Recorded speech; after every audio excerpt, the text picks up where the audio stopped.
The eviction notice came on a Tuesday morning, taped to the apartment door like a scar Marcus Hayes couldn't ignore. 72 hours to vacate, 3 months behind on rent. Final warning. The paper trembled in his calloused hand, not from the bitter January wind cutting through the Minneapolis suburbs, but from the weight of what it meant for his children sleeping inside. Before we dive into the story, make sure to smash subscribe because tomorrow we have an extra special story for you that will blow your mind. Marcus stood in the hallway and stared at those words until they blurred. He was 34 years old, a widower, a father of 2, and he was out of options. The thin carpet beneath his work boots had seen better days, worn through in patches that matched the state of his life. He folded the notice carefully, as if being gentle with it might somehow change what it said, and stepped back inside. The apartment was small, just 2 bedrooms that barely fit the second-hand furniture he'd scraped together after Sarah died. The living room smelled like instant coffee and the cinnamon toast his daughter Riley loved. She sat cross-legged on the threadbare couch now, her math homework spread across the coffee table like a puzzle she couldn't solve. Her blonde hair, so much like her mother's, fell across her face as she chewed on her pencil eraser. His son Connor stood at the window, 12 years old and already carrying anger like armor.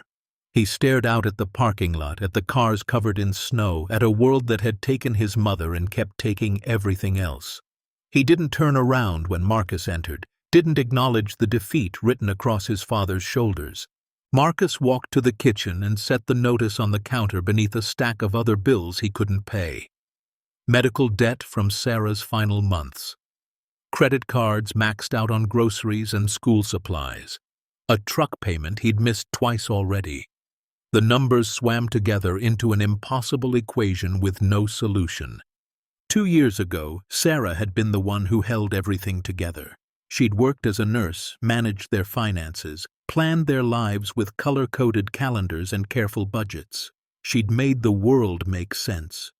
Then the cancer came, swift and merciless, and took her in 8 months. Marcus had used every penny they had trying to save her, sold everything that wasn't nailed down, borrowed from family until no one would lend anymore. And still, she'd slipped away. Since then, he'd been drowning in slow motion. He'd worked at a factory making industrial parts, 3rd shift, brutal hours, barely enough to cover rent. Then the layoffs came 3 weeks ago. Budget cuts, they said. Last hired, first fired. Now he stood in a kitchen that would belong to someone else in 72 hours, trying to figure out how to tell his children they were about to lose another home. Riley looked up from her homework. "Dad, what's 8 times 7? Marcus forced a smile. 56, sweetheart." She wrote it down carefully, her small hand gripping the pencil too tight. She'd been gripping everything too tight since her mother died, as if the world might slip away if she didn't hold on hard enough. Connor finally turned from the window. "We're getting kicked out, aren't we?"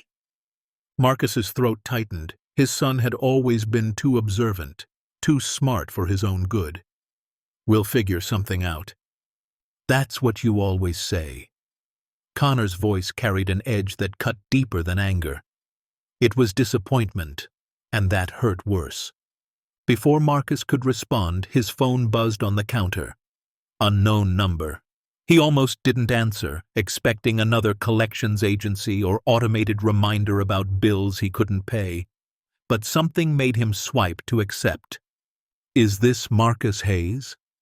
A woman's voice, professional, careful, like she was reading from a script. "Yes," Marcus said, his guard up. "This is Patricia Coleman from Coleman & Associates. We're a law firm based in Helena, Montana. I'm calling regarding the estate of your late uncle, Walter Hayes."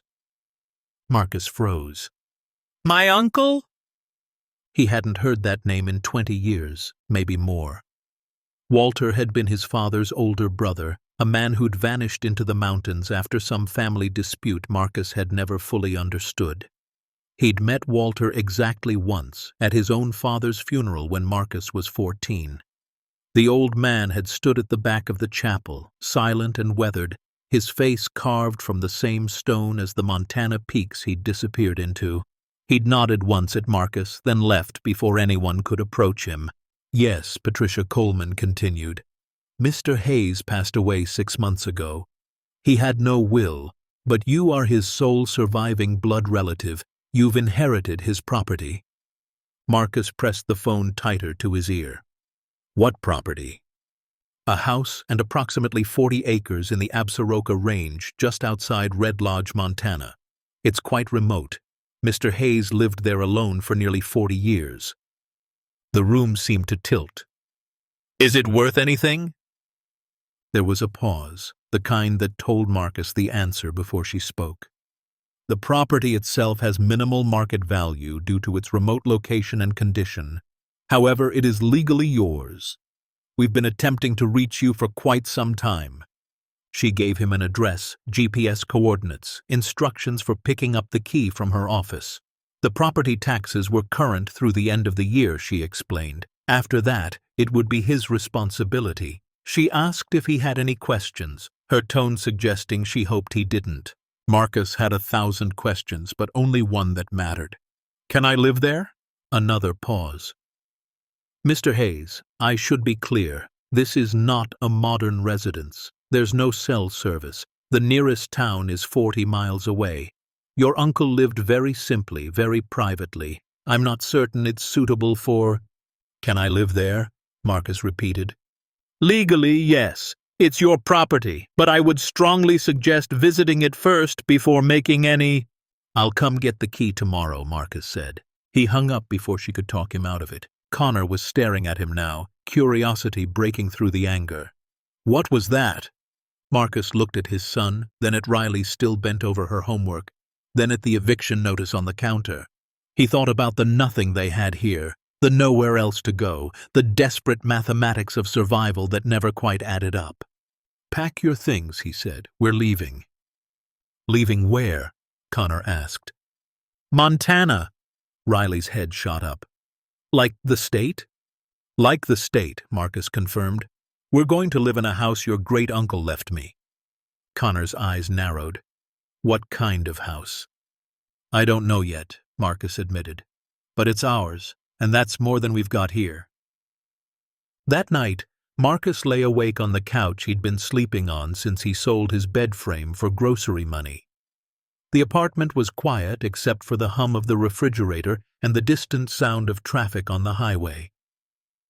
He stared at the ceiling and thought about Sarah. She would have hated this plan. She would have researched Montana, made spreadsheets, calculated risks. She would have found a rational solution, some safety net Marcus couldn't see. But Sarah wasn't here, and Marcus was tired of being rational while the world kept taking pieces of them. Maybe desperation was just another word for courage when you had nothing left to lose.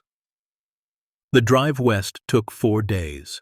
Marcus's truck, a 2006 Ford Ranger with a cracked windshield and 187,000 miles on the odometer, groaned its way across frozen plains and through mountain passes that made his hands ache from gripping the steering wheel. Riley sat in the back seat bundled in her winter coat, drawing pictures on the fogged windows with her finger. Hearts, stars, her mother's name written and rewritten until the glass was covered in Sarah's ghost. Connor rode shotgun, silent and brooding, his arms crossed over his chest like he could hold himself together through sheer force of will. They slept in the truck at rest stops, Marcus keeping the engine running for heat, burning through gas money he couldn't spare.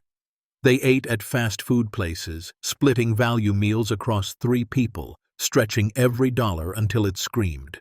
Riley never complained. Connor complained with his silence. On the 3rd day, crossing into Montana, the landscape changed. The flat farmland gave way to rolling hills, then to mountains that rose like ancient gods from the earth. Snow covered everything, turning the world into something clean and terrifying and beautiful all at once. Is this where we're going? Riley asked, her breath fogging the window as she pressed her face to the glass. Getting close, Marcus said. They reached Red Lodge just after sunset on the 4th day. The town looked like it had been carved from a postcard, all wooden storefronts and snow-dusted peaks, and the kind of quiet that only comes from places where people still wave at strangers. Marcus found the law office on Main Street, a narrow brick building squeezed between a hardware store and a diner that smelled like coffee and fried potatoes. Patricia Coleman was older than her voice had suggested, maybe 60, with silver hair pulled into a practical bun and reading glasses hanging from a chain around her neck. She looked at Marcus with the kind of eyes that had seen too many desperate people walk through her door. "Mr. Hayes," she said, shaking his hand once, firmly. "You came." "I said I would." She glanced past him at the truck parked outside, at the two children waiting in the cab, their faces pressed to the windows. Her expression softened just slightly. "I'll be honest with you. I wasn't sure you'd make it all this way, and I'm even less sure you'll want to stay once you see the property." "Can't be worse than where we came from," Marcus said. She pulled a large brass key from her desk drawer, worn smooth at the edges, like something that had been turned 1,000 times. Along with it came a folder of documents, property deeds, tax records, a hand-drawn map with the route marked in faded pencil. "Your uncle was a very private man," Patricia said, handing Marcus the key. "In the 40 years I've practiced law here, he came into town maybe once a month. Bought supplies, paid his taxes in cash, never spoke more than necessary. No one really knew him." "Why did he live out there?" Marcus asked. Patricia shook her head slowly. "That, Mr. Hayes, is a question I suspect died with him. All I can tell you is the property is remote. No electricity, no running water beyond what you pump yourself. The nearest neighbor is 15 miles away. It's not an easy life." Marcus pocketed the key. "We'll manage." She studied him for a long moment. "I hope you do. And Mr. Hayes, the house has been empty for 6 months. Whatever you find there, whatever your uncle left behind, just remember that some men spend their whole lives running from something. Sometimes that something is still there when they're gone." Her words hung in the air like smoke, but Marcus just nodded his thanks and left. The directions led them out of town on a 2-lane highway that cut through pine forests so thick the trees seemed to swallow the light. After 10 miles, the pavement gave way to gravel. After 20, the gravel became dirt. The truck bounced over frozen ruts and through creek beds that had turned to ice. Connor gripped the door handle, his knuckles white. "This is insane!" "Almost there," Marcus said, though he had no idea if that was true. The sun was setting behind the mountains, painting the snow gold and purple and orange when they finally saw it. The road, such as it was, opened into a clearing carved from the wilderness, and there, built into the side of a mountain like something that had grown from the stone itself, stood the house. Marcus stopped the truck and stared. The lower walls were stone, massive blocks fitted together without mortar, stacked with a precision that spoke of obsession or skill, or both. The upper level was log, thick beams gone silver-gray with age and weather, chinked with moss and time. The roof sagged in places but held. Smoke stains marked the stone chimney. Windows, small and deep-set like suspicious eyes, stared back at them. It looked ancient, forgotten, like something that had been waiting. Riley climbed out of the truck, her boots crunching in the snow. "Dad, it looks like a castle!" Connor followed, slamming his door. "It looks like a prison." Marcus grabbed his flashlight and the brass key and approached the front door. It was oak, thick and scarred, banded with iron straps that had rusted to a dark orange. The key slid into the lock like it remembered where it belonged. The mechanism turned with a deep click that echoed across the clearing. Marcus pushed. The door swung inward with a groan that sounded almost human. Cold air rushed out, carrying the scent of stone and wood smoke and something older, something that made the hair on Marcus's arms stand up. He clicked on the flashlight and stepped inside. The beam cut through darkness, illuminating a room larger than their entire apartment back in Minneapolis. A massive stone fireplace dominated one wall, big enough to stand inside.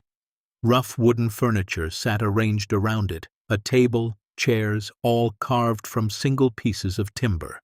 Shelves had been cut directly into the stone walls, still holding jars and tools and objects Marcus couldn't quite identify. Everything was covered in dust, but there were no cobwebs, no animal droppings, no signs of decay. It felt less abandoned and more preserved, like his uncle had simply stepped out one day and never returned. Riley and Connor crowded in behind him, their breath visible in the cold. "Does it have lights?" Connor asked, his voice smaller than usual. Marcus found a switch near the door and flipped it. Nothing happened. Probably a generator somewhere, or maybe nothing at all. They explored slowly, flashlights cutting through shadows. The first floor had a kitchen with a cast-iron hand pump for water, a root cellar with empty shelves, and 2 small bedrooms with bare mattresses and wool blankets folded so precisely they looked military.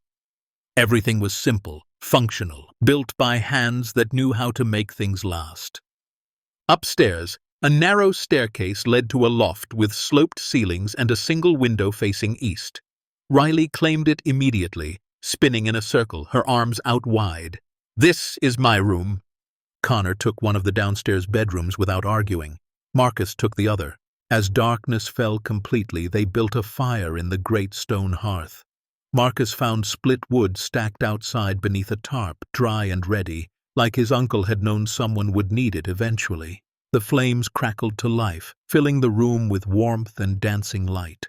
They ate granola bars and beef jerky, the last of the road food, sitting on the floor around the fire. Riley leaned against Marcus, her small body warm and trusting. Connor sat apart, his back against the wall, staring into the flames like they held answers he couldn't find. "What do we do tomorrow?" Connor asked finally. "We figure out how this place works," Marcus said. "Find the water source, see if there's a generator, make it livable." "And after that?" Marcus didn't have an answer for that, so he just said, "We survive." The fire burned low. Riley fell asleep curled up in her coat. Marcus carried her to the loft and covered her with wool blankets that smelled like cedar and thyme. Connor retreated to his room without saying goodnight, and Marcus sat alone by the dying embers, staring at the stone walls of a house built by a man he'd never known, in a place that felt like the edge of the world. He thought about the lawyer's warning. Some men spend their whole lives running from something. What had his uncle been running from? What had made him hide in these mountains for 40 years? Marcus didn't know, but sitting in the firelight, in the silence so complete it pressed against his ears, he thought maybe he understood. Sometimes the world hurt too much to stay in it. Sometimes you needed walls thick enough to keep everything else out. He was about to stand to head to his own cold bed when he heard it. A sound, faint, rhythmic, coming from somewhere below. Marcus froze, listening. There it was again. A soft thump, like something knocking on wood, regular, deliberate. Not the settling of an old house, not the wind. Something else. He grabbed his flashlight and stood slowly, his heart beginning to race. The sound was coming from the kitchen. He moved toward it carefully, each footstep deliberate, trying not to wake the kids. In the kitchen, he stood perfectly still and listened. Thump, thump, thump. It was coming from below, beneath the floor. Marcus swept his flashlight across the stone floor, looking for the source. Then he saw it. Near the back wall, partially hidden beneath a worn rug, the floorboards didn't quite match. One section was darker, the wood grain running the wrong direction. His pulse quickened. He knelt down and pulled the rug aside, and there, fitted so precisely into the floor that it was almost invisible, was a hatch. Marcus stared at it for a long moment, his breath coming faster now. The wood was old but solid, carefully maintained. There was no handle, just a small iron ring set flush with the surface, barely visible in the flashlight beam. Every instinct told him to leave it alone, to cover it back up, Pretend he'd never seen it, go to bed and deal with reality in the morning. But curiosity, that dangerous companion of desperate men, wouldn't let him. He reached out and gripped the iron ring. It was cold beneath his fingers. He pulled. The hatch resisted at first, sealed by time and intent. Then it gave way with a groan that seemed to echo from the mountain itself. Cold air rushed up, carrying scents Marcus couldn't name, stone and metal and something older than dust. He shone his flashlight down. Stone steps descended into darkness, hewn directly from the mountain, steep and narrow, disappearing into shadows his light couldn't reach. Marcus's heart hammered against his ribs. He looked back toward the room where his children slept. They were safe, warm, exhausted. He wouldn't be gone long. Just a quick look. Just to see what his uncle had hidden beneath the house for 40 years. He placed one boot on the first step. The stone was cold even through the sole. He descended slowly, the flashlight beam bouncing off rough walls that closed in around him. The stairs spiraled down 15 feet, maybe 20, carved in a curve that made him dizzy. At the bottom, he found himself in a narrow passageway. The walls were natural stone, but the ceiling had been reinforced with timber beams, thick and dark with age. The air was colder here, but completely dry. No moisture, no decay, just silence that felt like it had weight. Marcus moved forward. The passage twisted slightly, following some contour of the mountain only his uncle had understood. After 30 feet, it opened into a room. Marcus stopped breathing. The beam of his flashlight swept across a space that shouldn't exist. The room was maybe 20 feet square, the walls perfectly smooth stone, the floor level and clean, and it wasn't empty.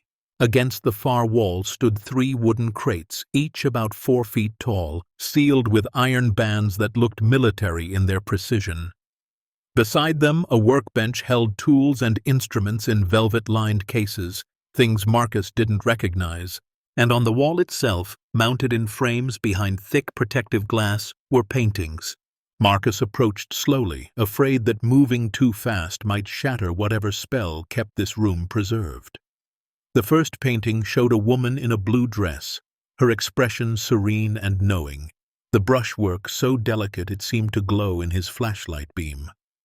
Even with his limited knowledge of art, Marcus knew it was old, very old, and valuable.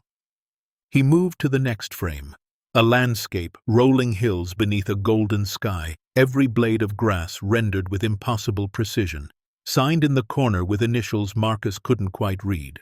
Then another, a portrait of a young man with eyes that seemed to follow the light, a still life, flowers in a vase, so real Marcus could almost smell them. 5 paintings in total, each one more breathtaking than the last. His hands trembled as he swept the flashlight over them. Why were they here? Why had his uncle hidden them in a mountain chamber? He turned to the crates. The first had a small brass plate on the side, engraved with a date, 1943.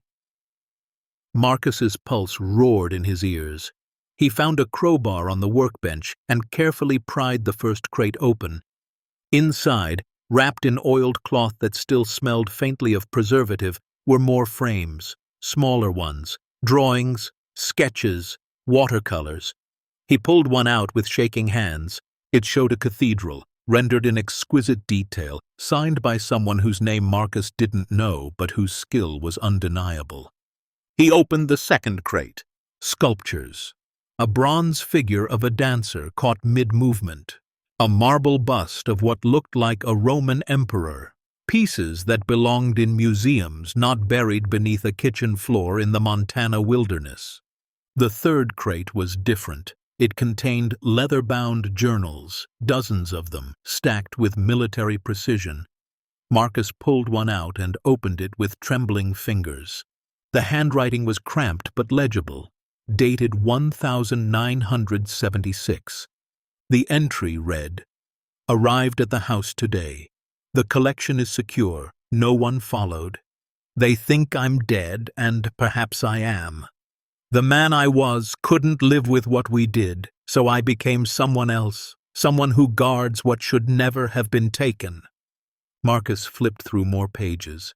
Names he didn't recognize, dates spanning decades, lists of items with descriptions that meant nothing to him, acquisition notes, provenance records written in his uncle's careful hand, and then 3 words that stopped his heart cold: stolen during war. Marcus dropped the journal like it had burned him. His flashlight clattered to the stone floor, the beam spinning crazily across the walls. His uncle hadn't been a hermit hiding from the world. He'd been a guardian, or a thief, or both. These paintings, these sculptures, these objects sealed in crates and hidden beneath stone and logs for 40 years, they weren't his uncle's collection. They were loot, stolen, hidden, worth God only knew how much. And now they belonged to Marcus. He backed away from the crates, his breath coming in short gasps. His mind raced through implications he couldn't fully process. If this collection was what he thought it was, if these paintings were real and documented and worth what his gut told him they might be worth, then he wasn't standing in a storage room. He was standing in a vault worth millions, maybe tens of millions, hidden beneath a house he'd inherited for nothing more than being the last living relative of a man who'd spent 4 decades guarding a secret that could destroy everything. Marcus grabbed his flashlight and ran back up the stairs. He slammed the hatch closed and covered it with the rug, his hands shaking so badly he could barely manage it. He stood in the kitchen, his heart hammering, his mind spinning. What had his uncle done? What had Marcus just inherited?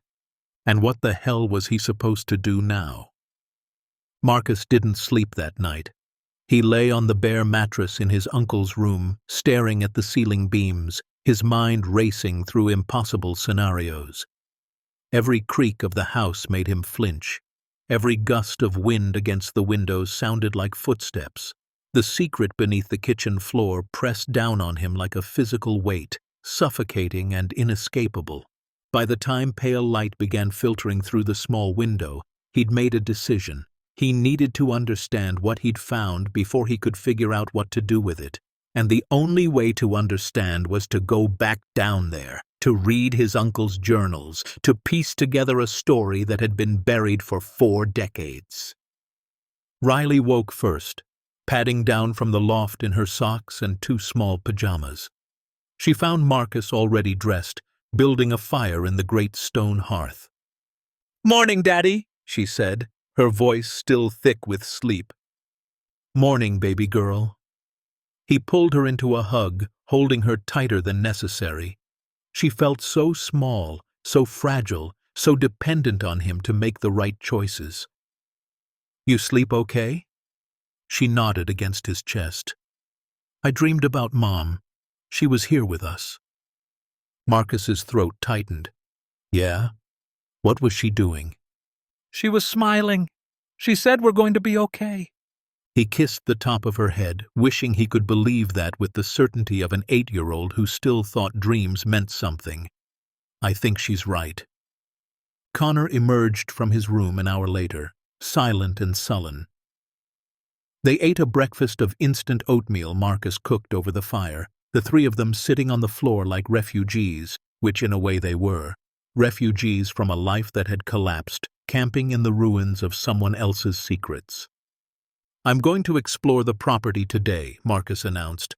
"See if there's a generator, find the water source, figure out how this place works." "Can I come?" Riley asked. "Not today. I need you and Connor to stay inside, stay warm. There's plenty of wood for the fire. I'll be back before dark." Connor looked up, suspicious. "What are you really doing?"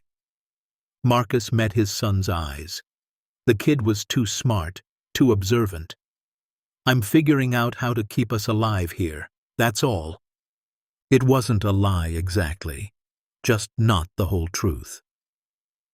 After the kids settled in by the fire with books Marcus had found on his uncle's shelves, old westerns and field guides to Montana wildlife, he retreated to the kitchen. He waited until he heard Riley reading aloud to Connor, her voice carrying through the stone walls, Then he pulled back the rug and lifted the hatch. The cold air rushed up to meet him like an old acquaintance. Marcus descended the stone steps with his flashlight, each footfall echoing in the narrow passage. At the bottom, he stood for a moment in the hidden room, letting his eyes adjust to the darkness punctuated only by his beam of light. The paintings stared back at him from their frames. The woman in blue, the golden landscape, the young man's portrait. In the morning light filtering weakly down the stairs, they seemed even more extraordinary, more impossible. Marcus moved to the workbench and picked up the journal he had dropped the night before. He sat on a wooden stool his uncle must have used and began to read. The journals were meticulous, obsessive, spanning from 1945 to just 6 months before his uncle's death. Walter Hayes had documented everything, not just the collection, but his thoughts, his fears, his crushing guilt. The earliest entries were matter-of-fact, clinical almost. Walter had been a sergeant in the United States Army stationed in Germany during the final brutal months of World War II. His unit had been assigned to the Monuments, Fine Arts, and Archives program, tasked with protecting and recovering cultural treasures looted by the Nazis. April 12, 1945, one early entry read. Found cash in basement of abandoned villa outside Munich. 73 paintings, multiple sculptures, religious artifacts, all stolen from Jewish families, museums, private collections, documented everything, prepared for transport to collection point. Marcus flipped forward. More entries, more discoveries, churches stripped of their altarpieces, museums emptied of their masterworks, private homes ransacked, their owners murdered, their possessions catalogued by thieves in uniform. Walter's unit recovered thousands of pieces, documented them, packed them carefully, shipped them to central collection points where they would supposedly be returned to their rightful owners. But somewhere along the way, something changed. June 3, 1945, another entry read, watched Major Richards load 18 paintings into his personal transport, told him I needed to log them.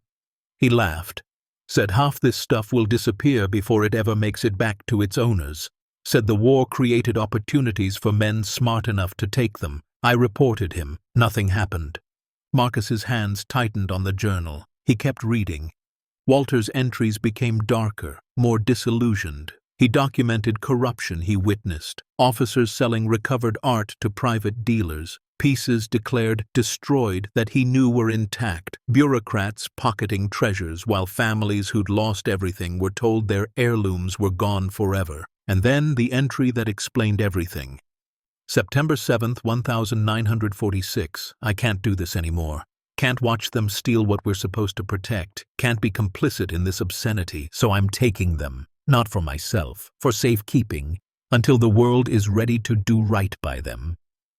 Marcus flipped through the pages faster now.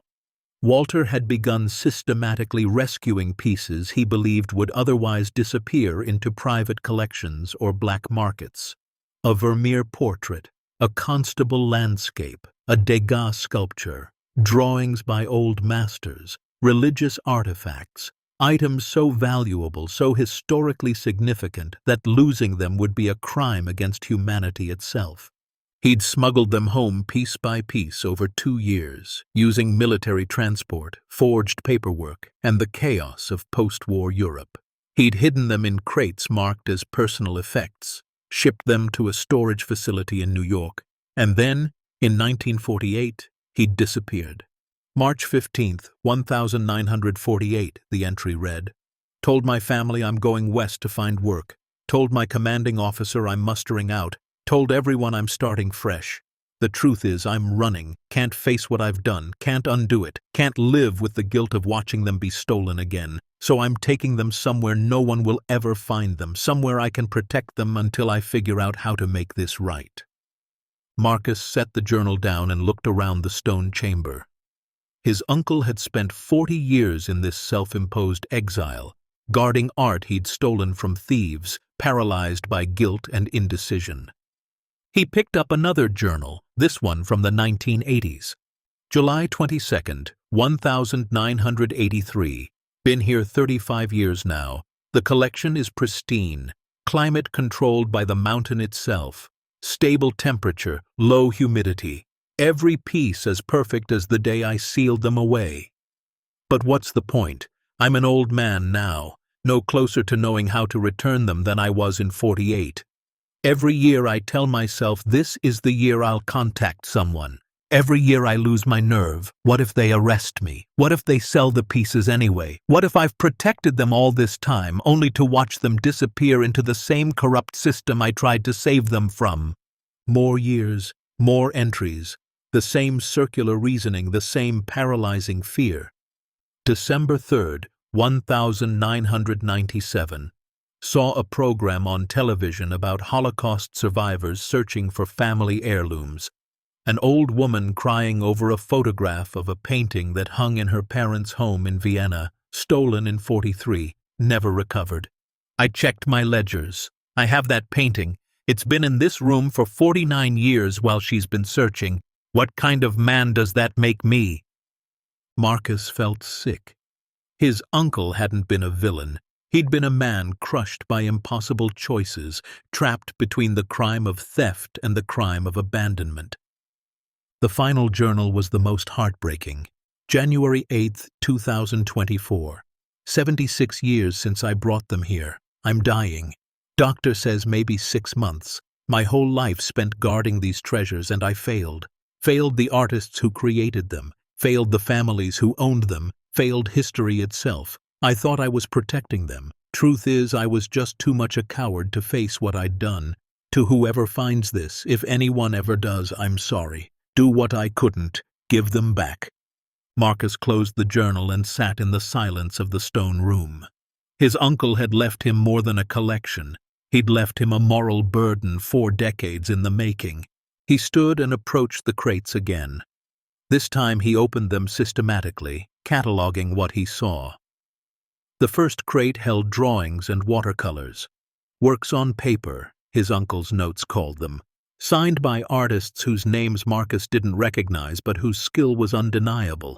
The second crate held sculptures, bronze, marble, even one carved from ivory, small enough to smuggle but exquisite in their detail. The third crate held the documentation, provenance records, acquisition notes, photographs of the pieces in their original locations, stolen property reports from the 1940s.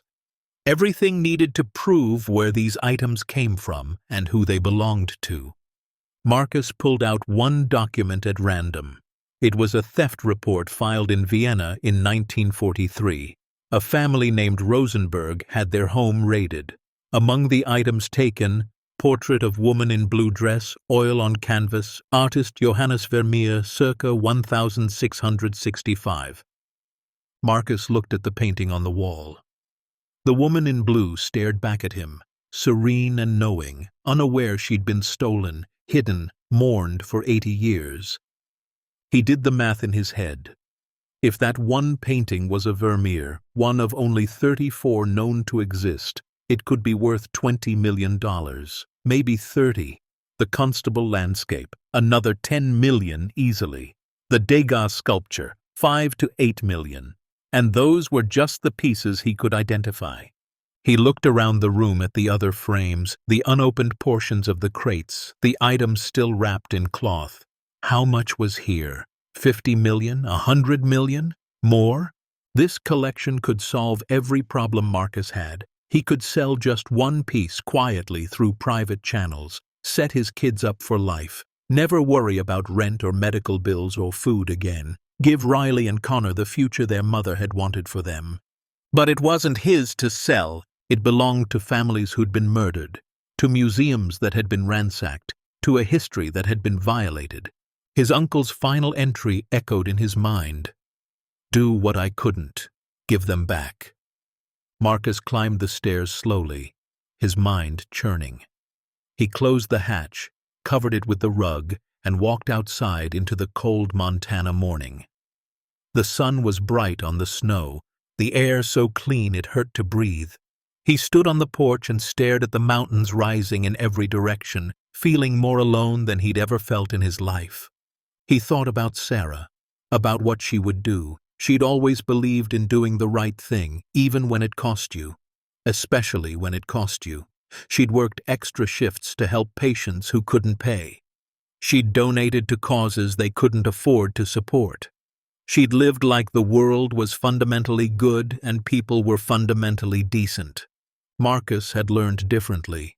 The world wasn't fair. People weren't decent. And doing the right thing usually just meant you suffered while others prospered. But maybe, just maybe, this was different. Maybe this was a chance to prove that sometimes the right thing was still possible, even if it was hard. He pulled out his phone. No signal, just like the lawyer had warned. He'd need to drive into town. That afternoon, Marcus told the kids he needed supplies. Drove the 40 miles back to Red Lodge. Found the library, a small brick building that smelled like old books and radiator heat. The librarian, a woman in her 60s with kind eyes and silver hair, showed him to a computer in the corner. Marcus sat down and began to search. World War II stolen art. Thousands of results. Nazi looted treasures. Even more. How to return stolen art. Pages and pages of organizations, databases, legal frameworks. He learned that tens of thousands of pieces were still missing, that families had spent generations searching, that there were international registries documenting stolen items, photographs from before the war, desperate pleas from survivors who wanted just one thing back, one connection to the lives that had been destroyed.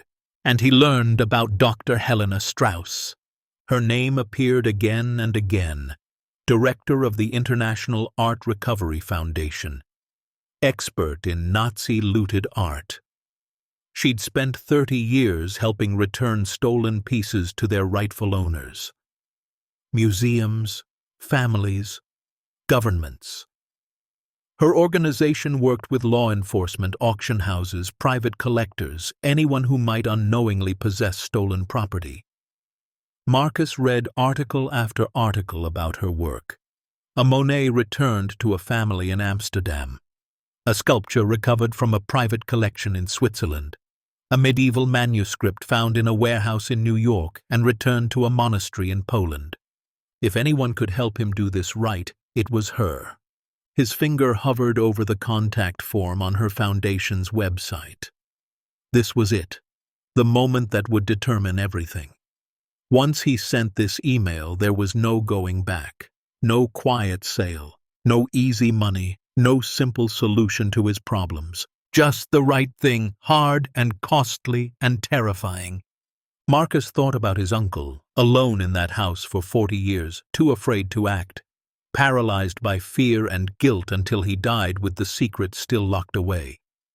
He thought about Riley asking if they'd be okay. He thought about Connor's anger and disappointment. He thought about the woman in the blue dress, stolen from her family 80 years ago. And he started typing. Dr. Strauss, my name is Marcus Hayes.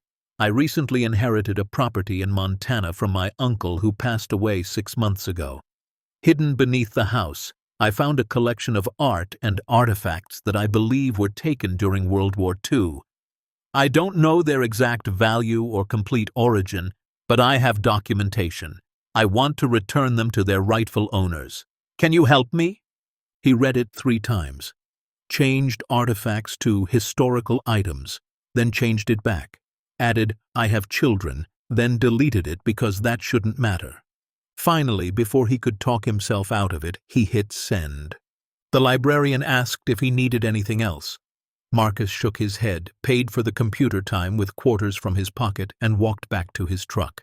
The drive home felt longer than usual, every mile giving him time to second-guess himself, to imagine the fortune he was about to give away, to calculate exactly how many problems $200 million could solve. But he'd already sent the email. The decision was made. Back at the house, Riley and Connor had kept the fire going. They'd even attempted dinner, heating cans of soup Marcus had bought on their trip west. They ate together on the floor by the hearth, and Marcus tried to act normal, tried to be present, but his mind kept drifting to that hidden room and what tomorrow might bring. That night, after the kids were asleep, Marcus's phone buzzed. He'd left it in the truck where it could sometimes catch a weak signal from town. He ran outside in the freezing dark. One new email. From Dr. Helena Strauss. His hands shook as he opened it. Mr. Hayes, I received your message. I need to speak with you immediately. Please call me at this number at your earliest convenience. This is urgent. A phone number followed. Marcus stared at the screen, his heart hammering. Urgent. What did that mean? Was he in trouble already? Were the authorities involved? He climbed into the truck, drove far enough down the mountain road to get a signal, and dialed. She answered on the second ring. Mr. Hayes? Her voice was sharp, focused, intense. Yes. I'm Dr. Helena Strauss. Thank you for calling. I need you to tell me exactly what you found. Every detail you can remember. Marcus took a breath and told her. The hidden room, the paintings, the sculptures, the crates, his uncle's journals documenting everything from 1945 forward, the theft reports, the provenance records. Helena was silent for a long moment after he finished. Mr. Hayes, if what you're describing is accurate, you may have discovered one of the most significant collections of looted art still in private hands. Can you send me photographs? I can try. I don't have internet at the house, but I can take pictures and send them from town. Do it tonight. Upload them to this secure server. She gave him a web address and access code. I need to verify what you're telling me. If even half of this is real, we're talking about pieces that have been on missing art registries for 80 years. How much would they be worth? Another pause. Mr. Hayes, I can't give you accurate valuations without seeing them. But if you're describing what I think you're describing, and if they're authentic, we could be talking about $50 to $100 million. Possibly more. Marcus's vision blurred. He gripped the steering wheel to steady himself. Mr. Hayes, are you still there? Yeah, he managed. I'm here. I know this is overwhelming, but I need you to understand something very important. You did the right thing by contacting me. Most people wouldn't have. Most people would try to sell these pieces quietly. They'd contact black market dealers, try to smuggle them out of the country, profit from genocide. I'm not most people, Marcus said quietly. No, Helena agreed. You're not. Now listen carefully. Don't tell anyone else about this. Not neighbors, not friends, not family. Once word gets out about a collection like this, you'll have treasure hunters, criminals, corrupt dealers, even governments descending on you. Some of these pieces have people who've been searching for them for decades, and not all of those people have good intentions. Marcus felt cold. That had nothing to do with the Montana night. What should I do? Send me the photographs tonight. I'll review them immediately. If they're what I think they are, I'll fly out to Montana as soon as possible with a team. We'll authenticate, document, and begin the repatriation process. But until then, keep this quiet. Can you do that? Yes. Good. And Mr. Hayes, you're doing something extraordinary. Most people never get a chance to right a wrong this significant. Don't let fear talk you out of it. After he hung up, Marcus sat in the dark truck for a long time. The mountains loomed black against the starlit sky. An owl called from somewhere in the pines. The world kept turning, indifferent to the weight he was carrying. He drove back to the house, found his old camera, and spent the next 2 hours photographing everything in the hidden room, each painting from multiple angles, each sculpture, each document, every page of his uncle's journals that seemed relevant. By midnight, he'd uploaded 347 images to Helena's secure server. Then he waited. The response came at 3 a.m, his phone sitting on the truck's dashboard where he'd left it to charge, lit up the dark cab. He read the email with bleary, exhausted eyes. Mr. Hayes, I've reviewed your photographs. I need to speak with you immediately. Call me now, regardless of the time. Marcus's hands shook as he dialed. Helena answered before the first ring finished. Her voice was different now, breathless, almost excited. "Mr. Hayes, is that Vermeer authentic? The woman in the blue dress?" "I don't know. My uncle's notes say it is. He documented where he got it, when, everything. If it's real, if it's actually a Vermeer, that painting alone is worth $25 to $30 million. There are only 34 known Vermeers in the world. This would be 35. Marcus couldn't breathe. The Constable landscape, another 10 to 15 million. The Degas sculpture, 8 million minimum. And those are just the three I can identify with certainty from photographs. Mr. Hayes, I'm seeing what appears to be drawings by Albrecht Dürer, possibly a Rembrandt sketch, sculptures that match pieces stolen from the Rothschild collection." She paused, and when she spoke again, her voice was almost reverent. "Mr. Hayes, conservative estimate based solely on what I can identify from these images, you're sitting on a collection worth at least $200 million. Possibly as much as $245 million. The number hit him like a physical blow. $245 million. Hidden beneath his kitchen floor.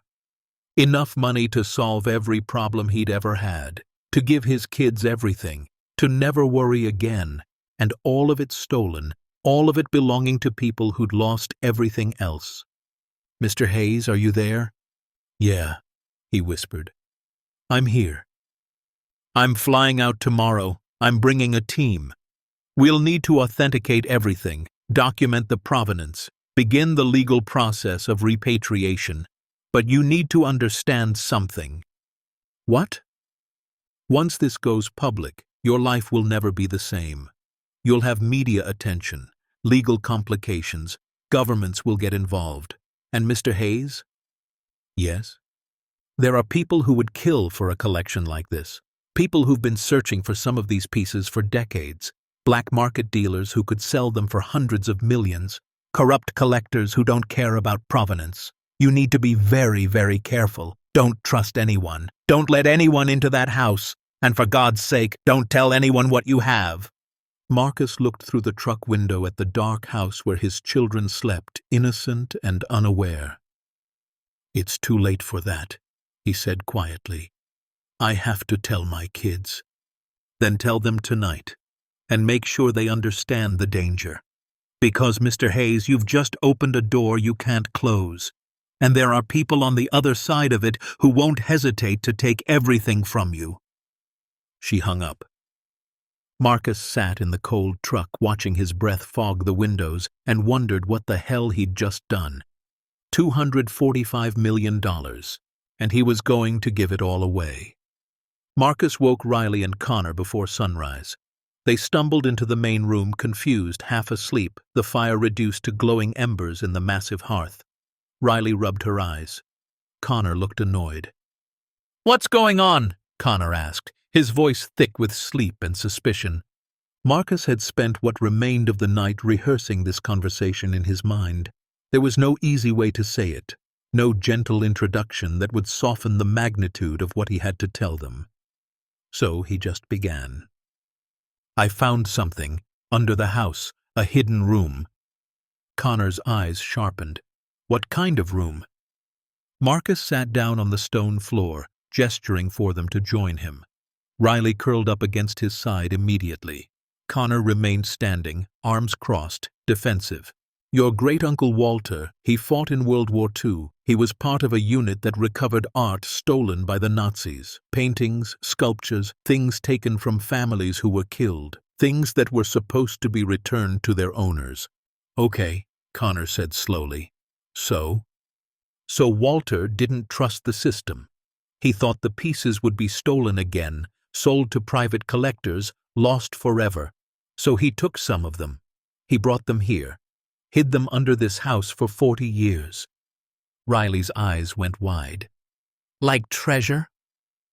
"Not treasure, baby. Stolen property. Things that belong to other people. People who've been looking for them for a very long time." Connor's expression hardened. "How much is it worth?" Marcus met his son's eyes. "A lot." Maybe $200 million. The silence that followed was absolute. Even the wind outside seemed to hold its breath. Connor spoke first, his voice barely controlled. $200 million, and you're going to give it away. It wasn't a question. It's not ours to keep, Marcus said. Like hell it's not. Uncle Walter left it to you. That makes it yours. That makes it ours. He stole it, Connor. From families who were murdered, from museums. It belongs to them. They're dead. Those people are dead. They don't need it anymore. Their children aren't dead. Their grandchildren. The museums are still there. The history still matters. Connor's face flushed red. You know what else matters? Us. We're broke. We're living in a house with no electricity, no water, eating soup out of cans. And you're telling me we're sitting on $200 million that could fix everything, and you're just going to give it away. Connor, dash. No, Mom would never have done this. Mom would have thought about us first. She would have... Your mother would have done exactly what I'm doing, Marcus said, his voice harder than he intended. She would have done the right thing, even if it cost us everything. You know that. Connor's eyes filled with tears he refused to let fall. I hate you, he said quietly. Then he stormed back to his room and slammed the door. Riley looked up at Marcus, her small face worried. Is Connor right? Are we giving away all that money? Marcus pulled her close. Yeah, sweetheart, we are. Why? Because it's not ours. And because sometimes doing the right thing is more important than doing the easy thing. She thought about this for a long moment. Would Mom be proud of you? Marcus's throat tightened. I hope so, baby. I really hope so. Dr. Helena Strauss arrived 3 days later in a convoy that looked more like a military operation than an art consultation. 2 SUVs pulled up the mountain road, followed by a cargo van loaded with equipment. Marcus watched from the porch as 6 people emerged, all business, all purpose. Helena was younger than he'd imagined from her voice, maybe early 50s, with sharp features, gray-streaked dark hair pulled back severely, and eyes that missed nothing. She approached Marcus with an outstretched hand. Mr. Hayes, thank you for trusting us with this. They shook once, firm and brief. This is my team, she continued, gesturing to the others. Peter Voss, our authentication specialist. Dr. Sarah Kim, art historian. James Rowland, conservator. And 2 security personnel. The security guards were broad-shouldered men in dark jackets who didn't offer their names. They immediately began surveying the property, checking sightlines, perimeters. Security? Marcus asked. Helena's expression was grave. Mr. Hayes, word travels fast in the art world. We've been very careful, but there are always leaks. People who monitor private communications, who track movements of specialists like us. The moment we confirmed we were flying to Montana, someone somewhere took notice. You think they'll come here? I think it's better to be prepared. She wasn't wrong. That night, after Helena's team had worked for 12 hours straight documenting and photographing everything in the hidden room, Marcus heard something.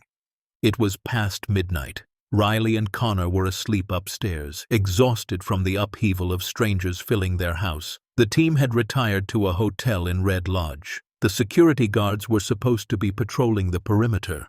Marcus was lying in bed, too wired to sleep, when he heard the footsteps. Not animal footsteps, human, deliberate, circling the house. He slipped out of bed silently, grabbed the tire iron he'd taken to keeping by his mattress, and moved to the window. The moon was bright enough to cast shadows across the snow. And there, at the tree line, he saw them. 3 figures, dark clothes, moving with purpose. Marcus's heart hammered. He crept to the main room and found one of the security guards already at the window, radio in hand. We've got visitors, the guard whispered. Stay inside, lock the doors. My kids are safer if you stay calm and stay put. The guard slipped outside. Marcus watched through the window as he and his partner converged on the tree line. There were shouts, movement. Then the three figures scattered into the forest like shadows dissolving. The guards returned 15 minutes later, breathing hard. "They're gone," one reported. "But they'll be back. Or others will. Word is definitely out." Marcus called Helena immediately. She answered on the first ring, already awake. "We're moving the collection," she said. "Tonight, now. I'm calling in additional security and transport. We'll have everything out of there by dawn." "Is it safe to move it in the dark?" "It's not safe to leave it there another hour." By 3 in the morning, the hidden room was being emptied. Armed guards formed a perimeter. Each piece was carefully wrapped, crated, loaded into a specialized transport vehicle that had driven through the night from Billings. Helena supervised everything personally, checking each item against her documentation. Marcus stood in the kitchen and watched his uncle's 40-year secret being carried up the stone steps and out into the Montana night. Riley appeared at his side in her pajamas, rubbing sleep from her eyes. "Where are they taking it, Daddy?" "Somewhere safe, where it can be studied and returned to the people it belongs to." "Will we ever see it again?" Marcus knelt down to her level. "Maybe, someday, in museums where everyone can see it. But it's not ours to keep, remember?" She nodded solemnly. "Because it belongs to the people whose families got hurt." "That's right." Connor watched from his bedroom doorway, silent and furious. When the last crate was loaded and the transport vehicle rumbled back down the mountain, he retreated without a word. The house felt empty after they left. The hidden room, once filled with treasures worth a fortune, now contained only bare stone and the ghosts of what had been.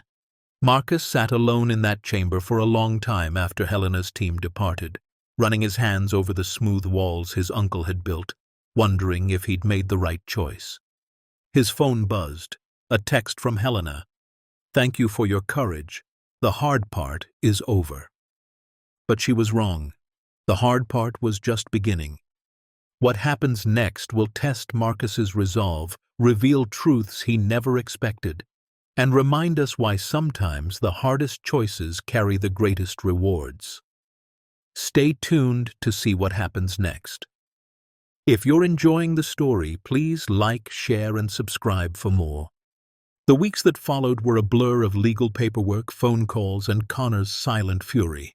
Helena and her team worked tirelessly, authenticating each piece, cross-referencing with international databases, tracking down original owners or their descendants. The Vermeer was confirmed authentic. Johannes Vermeer, Portrait of a Woman in Blue, painted circa 1665. Stolen from the Rosenberg family in Vienna in 1943. Value $32 million. The Constable landscape, genuine. English countryside with storm clouds painted in 1821, looted from a museum in Prague. Value, $14 million. The Degas sculpture, authenticated. Ballet dancer in 4th position. Bronze, 1880. Taken from a private collection in Paris. Value, $9 million. On and on it went, each piece adding millions to the total. By the time Helena's team finished their preliminary assessment, the collection's confirmed value had reached exactly $245 million. Marcus received the final report via email one cold February morning. He stared at the number until it stopped looking like anything real. $250 million. Gone. Given away. Returned to strangers. Connor found him at the kitchen table, head in his hands. "I hope you're happy," his son said, his voice dripping with contempt. "I hope doing the right thing keeps you warm when we're eating canned soup for the rest of our lives." Marcus didn't have the energy to argue anymore. He just sat there as Connor stormed off, wondering if his son would ever forgive him. Then the letters started arriving.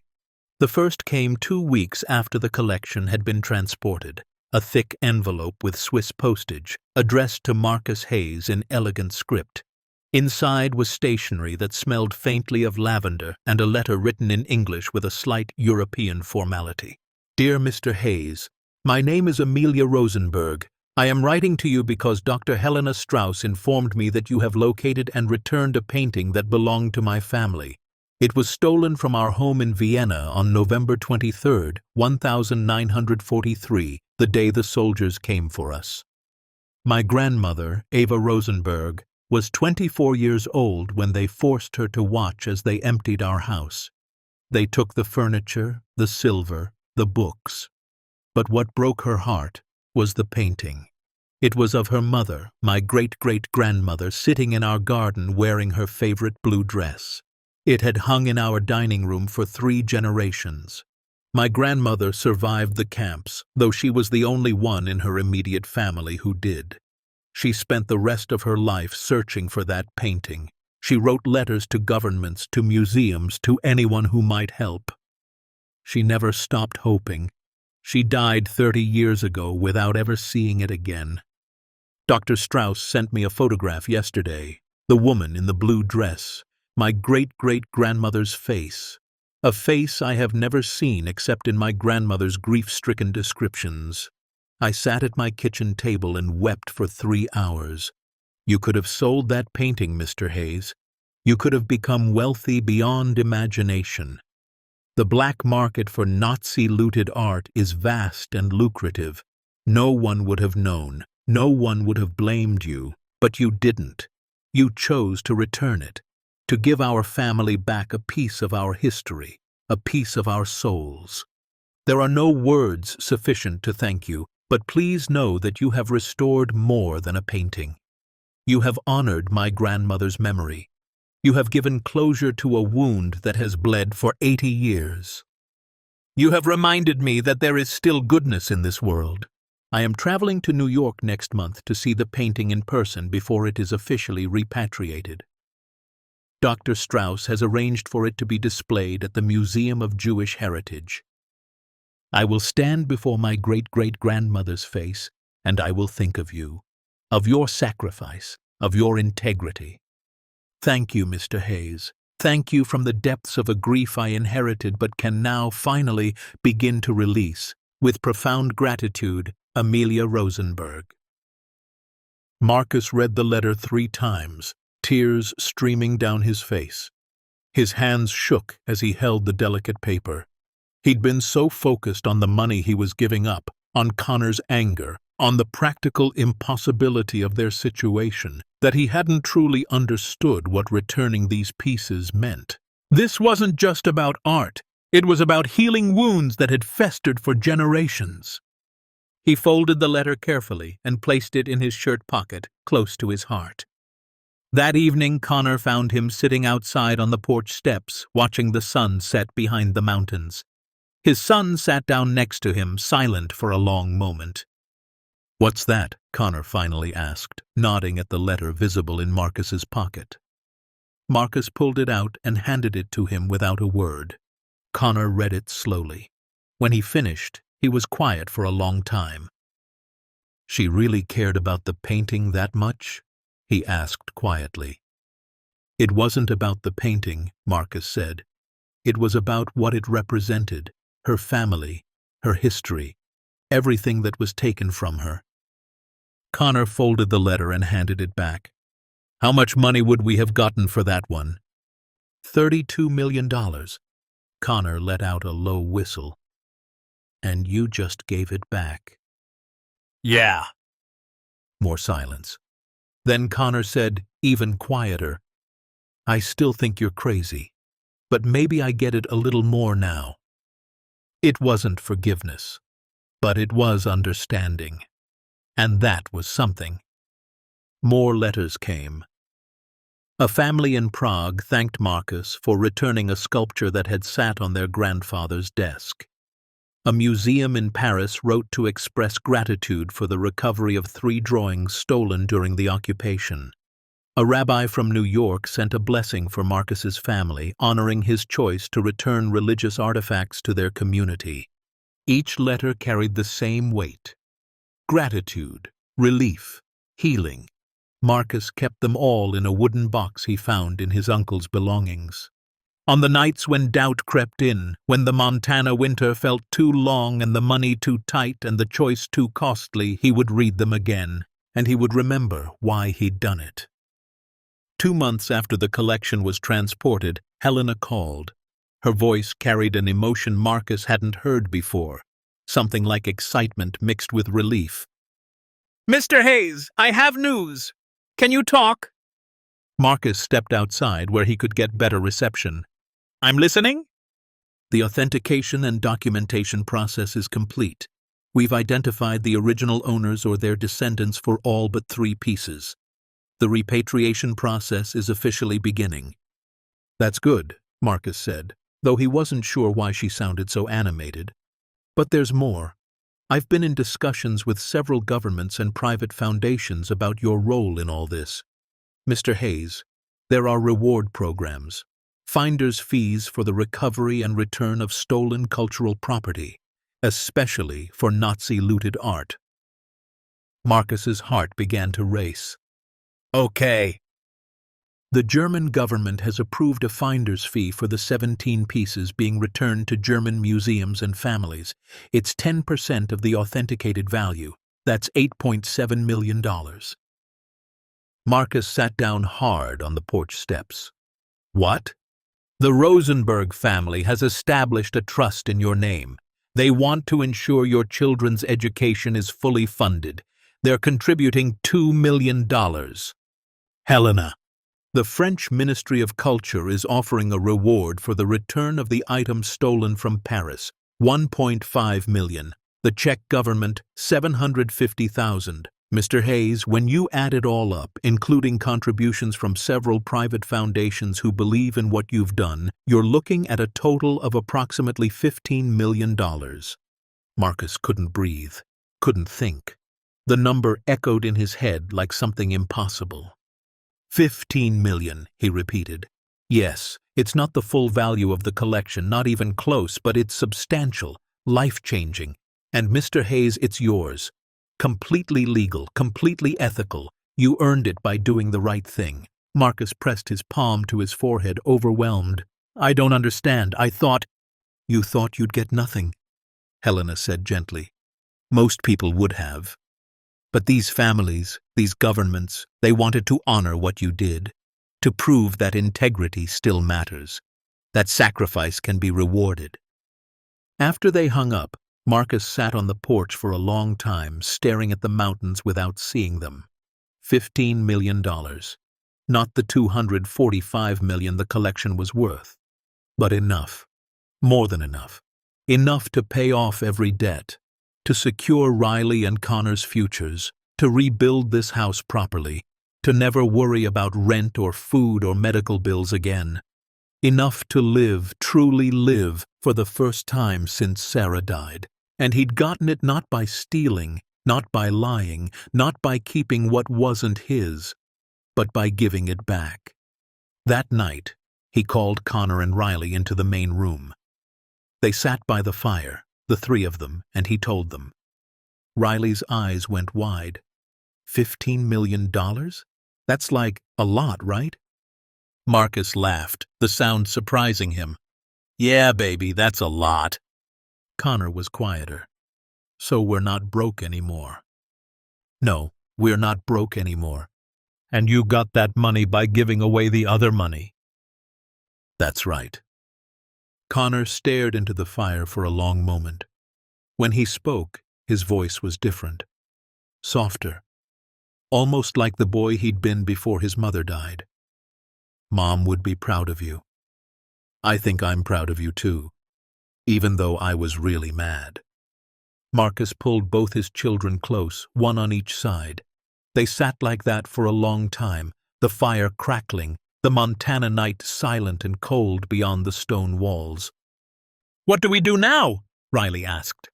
Marcus looked around at the house his uncle had built.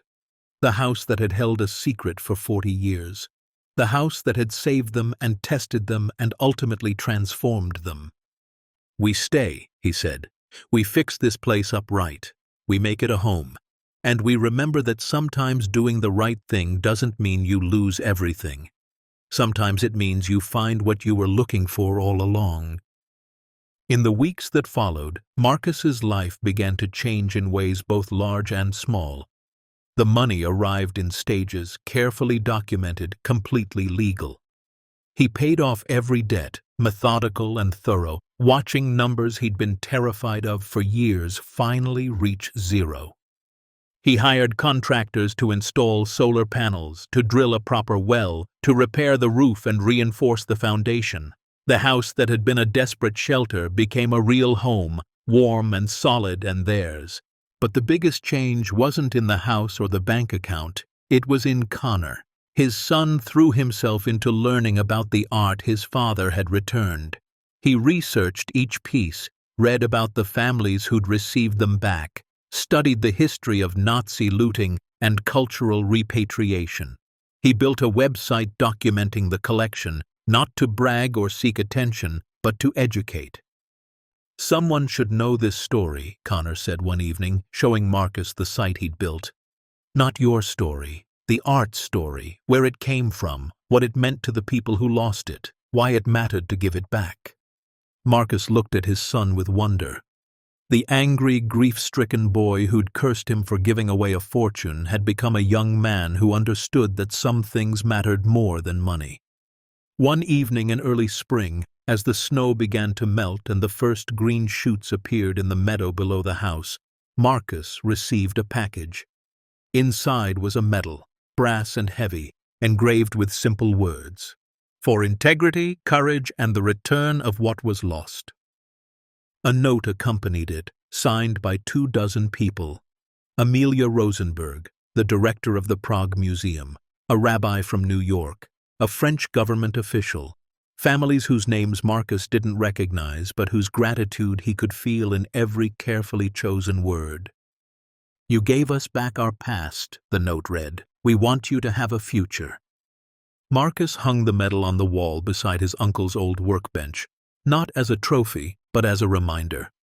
A reminder that the hardest choices were often the most important ones.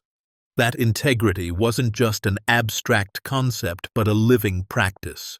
That sometimes the world did notice when you did the right thing, even when you thought no one was watching. That night, after Riley and Connor had gone to bed, Marcus stood on the porch under a sky so full of stars it seemed impossible. He thought about Sarah, about how she would have loved this view, this place, this new beginning. He thought about his Uncle Walter, paralyzed by guilt for 40 years, unable to find the courage Marcus had somehow stumbled into. He thought about the families who'd written to thank him, whose wounds were finally beginning to heal, and he thought about the choice he'd made in that library in Red Lodge, sitting at a computer with his last few dollars, typing an email to a stranger and asking for help to do the right thing. He hadn't known then what it would cost him. He hadn't known what it would give him back. $15 million, a home, his children's respect, letters from strangers that read like prayers of gratitude, a medal that weighed almost nothing but meant everything, $245 million in art, returned to the people who'd been searching for it for 80 years. And, in exchange, he'd gotten his life back. Not the life he'd lost when Sarah died. A new life. One built on something solid, something true, something worth more than any painting could ever be. Marcus Hayes, single father, unemployed factory worker, broke and desperate and down to his last option, had stumbled onto a fortune and given it away. And in doing so he'd discovered something his uncle never had, that the greatest treasure wasn't what you kept, it was what you had the courage to let go. Spring came to the mountains slowly, reluctantly, like something that had forgotten how to bloom. The snow melted in patches, revealing earth that had been frozen for months. Wildflowers appeared in bursts of purple and yellow, brave and sudden against the dark soil. The creek behind the house thawed and sang its way down the mountainside, a sound that felt like hope made audible. Marcus stood on the porch one April morning, coffee steaming in his hands, and watched the world wake up. The contractors were arriving that day to begin the real work on the house. Solar panels, a proper well system, new windows that would actually seal against the winter wind, repairs to the roof and foundation that would make this place last another 100 years. The first payment from the German government had cleared his bank account 3 days ago. $8.7 million. Marcus had stared at the number on his phone screen until it stopped looking real, until it became just pixels and light, disconnected from any reality he understood. But then he'd started making calls, paid off the medical debt from Sarah's final months, every penny, watching balances drop to zero with a satisfaction that felt almost holy, paid the back rent on the Minneapolis apartment they'd fled from, settled the truck loan, cleared the credit cards, methodical and thorough, erasing years of financial terror one transaction at a time. He'd set up trust funds for Riley and Connor, education accounts that would carry them through college and beyond. He'd hired a financial advisor in Helena, a serious woman who'd listened to his story without judgment and helped him structure everything carefully, responsibly, in ways that would last. And then he'd chosen to stay, not because he had to. With $15 million, he could have gone anywhere. Could have bought a house in any city, any suburb, any place with electricity that worked and water that ran and neighbors close enough to hear if you called for help. But this house, this mountain, this life they were building from stones and logs and something stronger than money, it felt right. It felt like where they were supposed to be. Riley came out onto the porch in her bare feet, her pajamas too short in the sleeves because she was growing faster than Marcus could keep up with. She leaned against his side, warm and trusting. "The workers are coming today?" she asked. "Yep, going to make this place really nice." "It's already nice," she said, "but warm water would be good." Marcus laughed and kissed the top of her head. "Yeah, baby, warm water would be real good." Connor appeared a few minutes later, his laptop tucked under his arm. He'd been spending hours every day on his website, documenting the collection, researching the families, learning everything he could about art repatriation. The anger that had consumed him for months had transformed into something else, purpose maybe, or understanding. Helena called, Connor said. "She wants to talk to you about something." Marcus pulled out his phone and saw the missed call. He stepped inside to get better reception and dialed back. Helena answered immediately. "Marcus, I have a proposal for you." "I'm listening." "We've been in contact with many of the families who received items from your uncle's collection. 23 individuals, or their descendants to be exact. They want to meet you, to thank you in person. I'd like to organize a gathering at your home, if you're willing. Something small, dignified. A chance for these people to see where their family heirlooms were protected for so long, to understand the full story." Marcus looked around at the house. The contractors weren't finished yet. The place was still rough in places, still showing its age and history. "I don't know if we're ready for—" "Marcus," Helena interrupted gently, "they don't care about perfection. They care about connection, about closure. These people have been searching for pieces of their history for their entire lives. You gave those pieces back. They just want to shake your hand and say thank you." Marcus thought about Amelia Rosenberg's letter, still kept in the wooden box by his bed.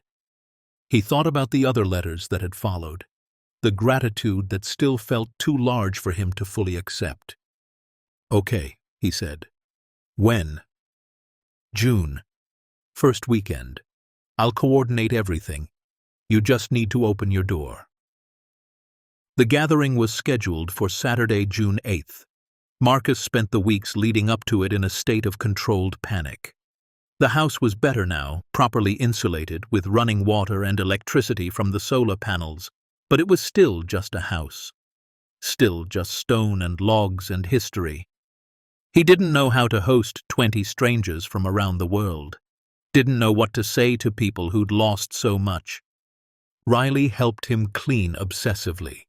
Connor built a small website for the event, creating digital presentations about each returned piece and the family it belonged to.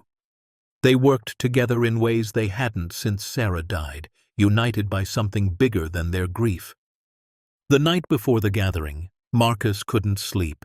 He lay in bed staring at the ceiling beams, listening to the wind move through the pines outside. What if he said the wrong thing? What if seeing this place, seeing him, disappointed them somehow? What if they expected some kind of hero and found just a broke single dad who'd gotten lucky? But morning came anyway, indifferent to his anxiety, and by 10 o'clock they started arriving. The first car came up the mountain road slowly, carefully navigating the curves Marcus had learned by heart. An elderly woman emerged, helped by a younger man who Marcus assumed was her son. Helena greeted them, then brought them to where Marcus stood on the porch, suddenly aware of how rough his hands looked, how plain his clothes were. "Marcus Hayes," Helena said formally. "This is Amelia Rosenberg and her son David." Marcus's breath caught.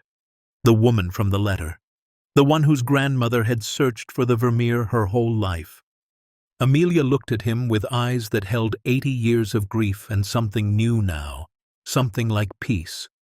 She was small, elegant, her silver hair pulled back in a bun. She reached out and took both of Marcus's hands in hers. "Mr. Hayes," she said, her accent soft and European, "you have given my family something we thought we'd lost forever. Not just the painting, but the knowledge that goodness still exists in this world." Marcus didn't know what to say. "I just did what was right." "No," she said firmly. "You did what almost no one else would have done. You chose honor over wealth. In doing so, you honored my grandmother's memory more than you could possibly know." She embraced him then, this stranger who felt like family, and Marcus felt something break open in his chest, something he'd been holding too tight for too long. More cars arrived, more families, more stories. Jakob Hoffmann from Prague, whose grandfather's sculpture of a dancer had sat in his childhood home until the Nazis came. The sculpture was back in Prague now, displayed in the National Gallery with a plaque explaining its journey. Jakob shook Marcus's hand with tears streaming down his weathered face. "My grandfather died in Auschwitz," he said, "but his art survived because of your uncle, and came home because of you. You cannot know what that means." Claire Dubois from Paris, elegant and composed, whose family's collection of Dürer drawings had been recovered. She brought photographs of the drawings now hanging in the Louvre, alongside a card signed by the museum's director. "These belong to the world now," she said, "thanks to you." One by one they came. From Germany, France, Austria, Poland. Families who'd lost everything, descendants of victims who'd spent their lives searching for fragments of their history. Museum curators whose collections had been gutted by war and were now being restored, piece by careful piece. They gathered outside beneath the pine trees, this impossible assembly of people connected by theft and loss and now, finally, recovery. Marcus had set up tables with food, simple things, sandwiches and coffee and Riley's homemade cookies, but no one seemed to care about the food. They wanted to tell their stories. Helena acted as informal moderator, inviting each person to speak if they wished. They stood in a rough circle, 23 people from around the world, and they shared what the return of these objects meant. A rabbi from New York spoke about religious artifacts that had been saved from a synagogue destroyed in the war. "These items witnessed our ancestors' prayers," he said.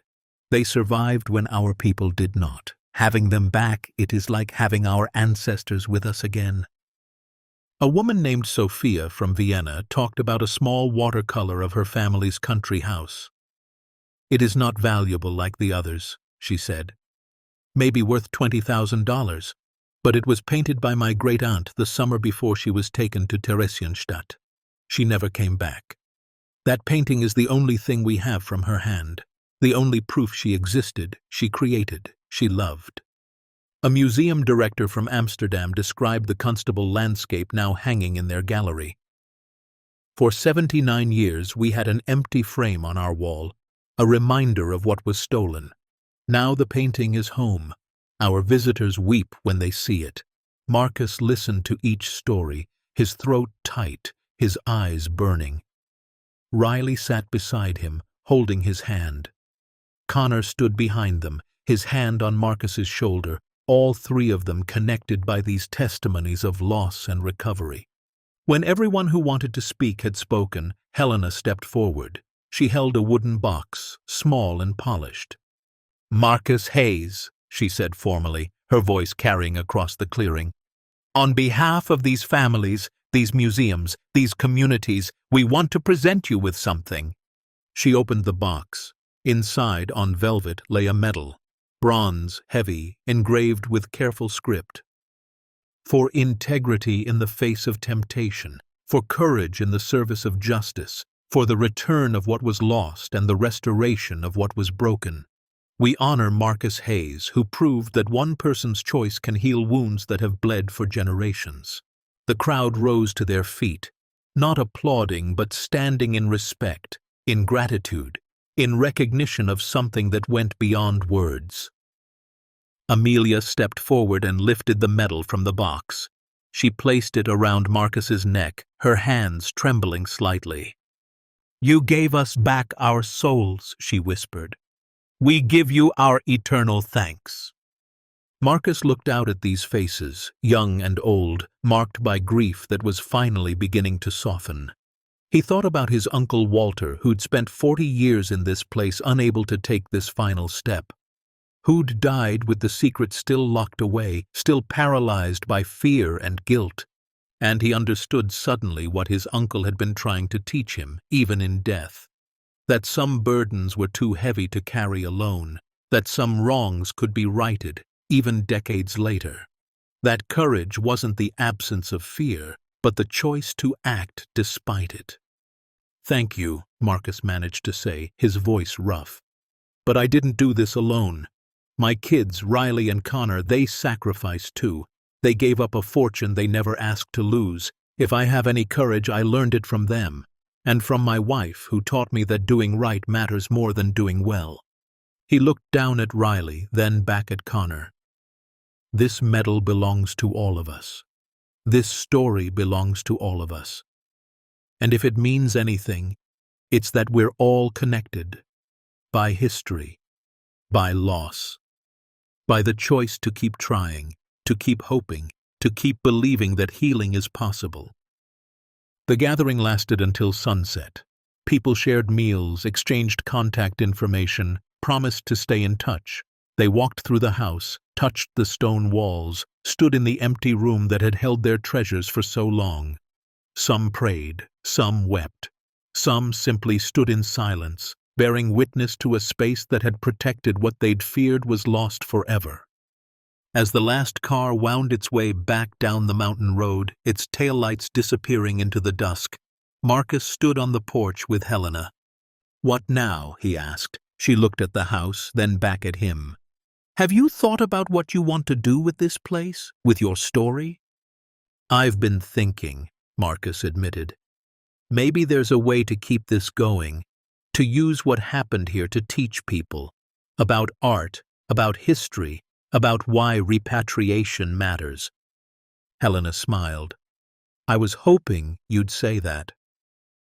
Over the next year, Marcus transformed part of the house into something new.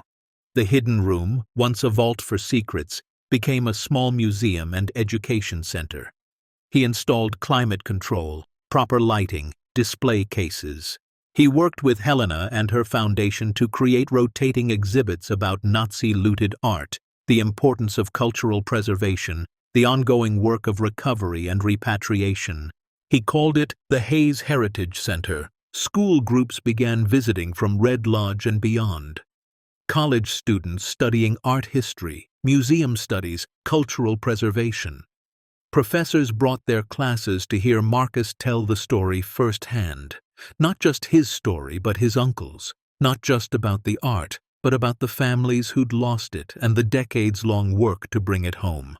Connor threw himself into the project with an intensity that reminded Marcus of Sarah. He built an interactive database tracking missing art worldwide. He created educational programs for high schools. He reached out to other families still searching for stolen heirlooms and offered the center's resources to help. "I want to do what you did," Connor told Marcus one evening as they were installing a new exhibit. "I want to help people find what they've lost, not for money, because it matters."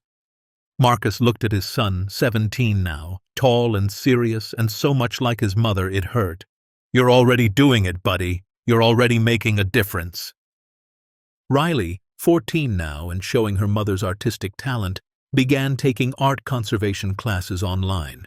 She'd spend hours in the center carefully cleaning frames, learning restoration techniques, understanding the delicate work of preserving history. "I want to fix beautiful things," she told Marcus, "like you fixed everything for those families." "I didn't fix everything, sweetheart. You fixed the most important things," she said simply. "You fixed their hearts." The years passed in a rhythm Marcus hadn't known was possible. Summers brought visitors and programs. Winters brought quiet work, research, planning. The center grew slowly, carefully, funded partly by Marcus's rewards and partly by grants from foundations that believed in its mission. International organizations began partnering with them. Helena's Foundation established a satellite office at the center. Universities sent interns. Museums reached out for consultations. What had started as one man's desperate choice in a library in Red Lodge had become something that mattered beyond anything Marcus had imagined. Every June, on the anniversary of that first gathering, Marcus hosted another. It became tradition. Families who'd received items back would return, bringing their children and grandchildren. New families, newly reunited with lost treasures, would join. They'd gather beneath the pines, share meals, tell stories, remember. It was never about celebrating Marcus. It was about celebrating recovery, healing, the persistent, stubborn hope that broken things could be made whole. On the 5th anniversary, more than 60 people came. Amelia Rosenberg returned, older now and using a cane, but her eyes still bright with gratitude. Jakob Hoffman brought his granddaughter, who'd written her college thesis on the recovery of her family's sculpture. Claire Dubois arrived with the Louvre's current director, who wanted to discuss a new partnership. They stood in the clearing that had become sacred ground, and one by one they shared updates. Art returned. Families reunited with heirlooms, museums restored, history preserved, and at the center of it all, Marcus Hayes. No longer the desperate single father fleeing an eviction notice. Now a guardian of memory, a teacher of integrity, a living example that one choice made with courage in the face of fear could ripple outward in ways impossible to predict. Connor, 22 now and working for the International Art Recovery Foundation, stood beside his father and addressed the crowd. "My dad didn't set out to be a hero," he said. "He was just trying to survive. We all were. But when he found that room, when he realized what it contained, he had a choice. Take the easy path or take the right one. He chose right, and in doing so, he taught me the most important lesson I've ever learned." He paused, looking at Marcus with something like awe. "He taught me that integrity isn't what you do when people are watching. It's what you do when you're alone in the dark and no one would ever know. It's choosing honor when it costs you everything. It's believing that some things matter more than money, more than comfort, more than your own immediate needs." Connor's voice grew stronger. "My dad gave away $245 million, but he gained something worth infinitely more. He gained the knowledge that he'd healed wounds, that he'd honored the dead, that he'd taught his children what it means to live with integrity." He turned to Marcus, his eyes bright. "You showed me that the greatest legacy isn't what you leave behind. It's who you become in the giving." The crowd rose in standing ovation, but Marcus barely noticed. He was looking at his son, at the man Connor had become, and feeling a pride that had nothing to do with money or recognition or medals. This was Sarah's legacy too. This commitment to doing right. This refusal to compromise on what mattered.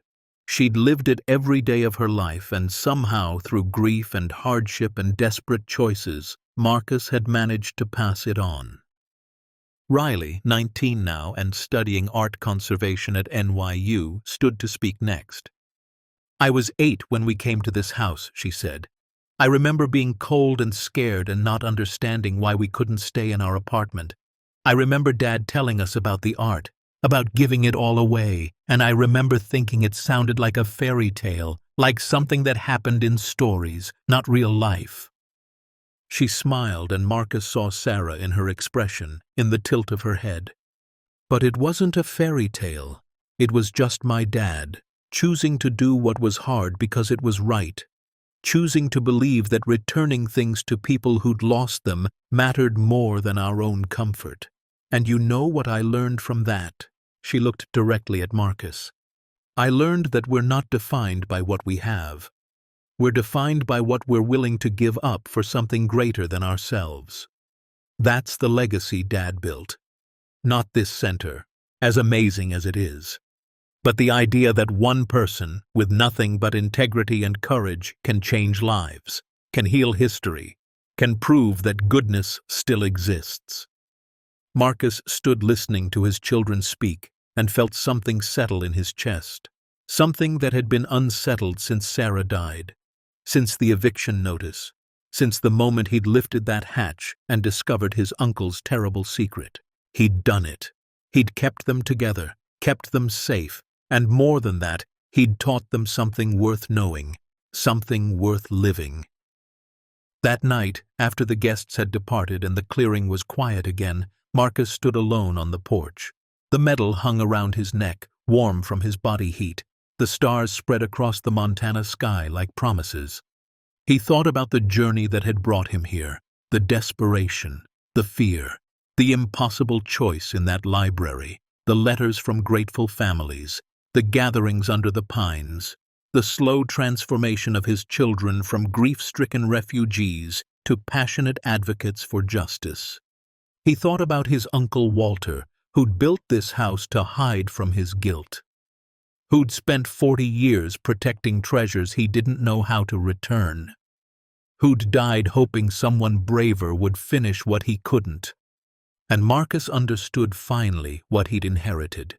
Not just a house, not just a collection, but a second chance.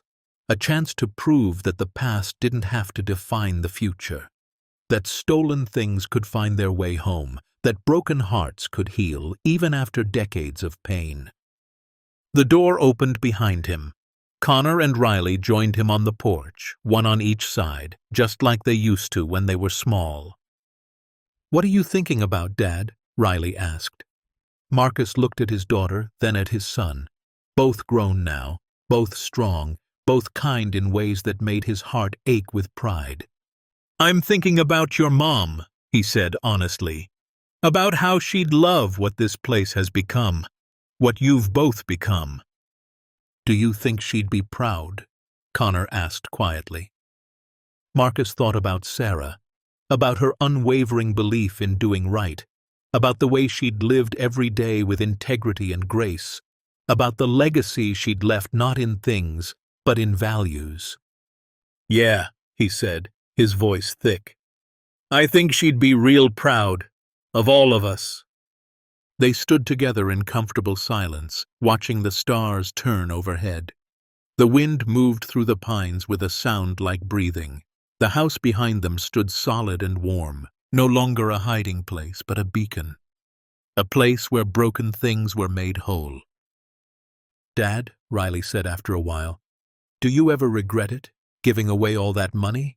Marcus thought about it honestly, about the $245 million that could have solved every problem, bought every comfort, secured every future. And he thought about Amelia Rosenberg's face when she'd embraced him, about Jakob Hoffmann's tears, about Sophia's quiet joy at having her great-aunt's painting back, about the 60 people who'd gathered today, connected by loss and recovery and the stubborn hope that healing was possible. He thought about Connor, working to help other families find what they'd lost. About Riley, learning to restore and preserve the beautiful things history tried to destroy. About the center they'd built together, teaching people why the past mattered and how to honor it. "No," he said simply, "I don't regret it at all." Because the truth was, he'd gained far more than he'd given up, not in money, but in meaning, in purpose, in the knowledge that he'd done something that mattered, something that would outlive him, something that would ripple forward through his children and everyone they touched. $245 million in art returned to the people who'd been searching for 80 years. And in exchange, a life rebuilt on foundations stronger than money. A legacy measured not in wealth, but in integrity. A future where his children understood that the greatest treasures weren't the ones you kept locked away in vaults. They were the ones you had the courage to give back. Marcus Hayes had inherited a house of stones and logs and secrets. He'd found a fortune and given it away. And in doing so, he'd discovered something his uncle never had. That sometimes the right choice was also the hardest choice. That sacrifice could be its own reward. That one person with nothing but courage and conviction could change the world. Not by keeping what wasn't his, but by letting it go. As the Montana stars wheeled overhead and the wind sang through the ancient pines, Marcus Hayes stood with his children and felt the weight of the medal around his neck. Not heavy, light, because it represented something released, not something held. Tomorrow, more visitors would come, more families searching for lost pieces of their history, more students wanting to learn why repatriation mattered, more people seeking proof that goodness still existed in a world that often felt dark. And Marcus would be there to meet them, to tell them the story. Not of how he'd found a fortune, but of how he'd found himself. Not of what he'd lost, but of what he'd gained. Because for Marcus, and for the children who would carry his legacy forward, the lesson was clear and true and worth more than all the treasures in all the vaults in all the world. The greatest wealth wasn't measured in what you possessed. It was measured in what you were willing to give away. The end. Up next, 2 more powerful stories are waiting for you. Click to keep discovering, and don't forget to hit subscribe if you believe integrity still matters in a world that too often forgets.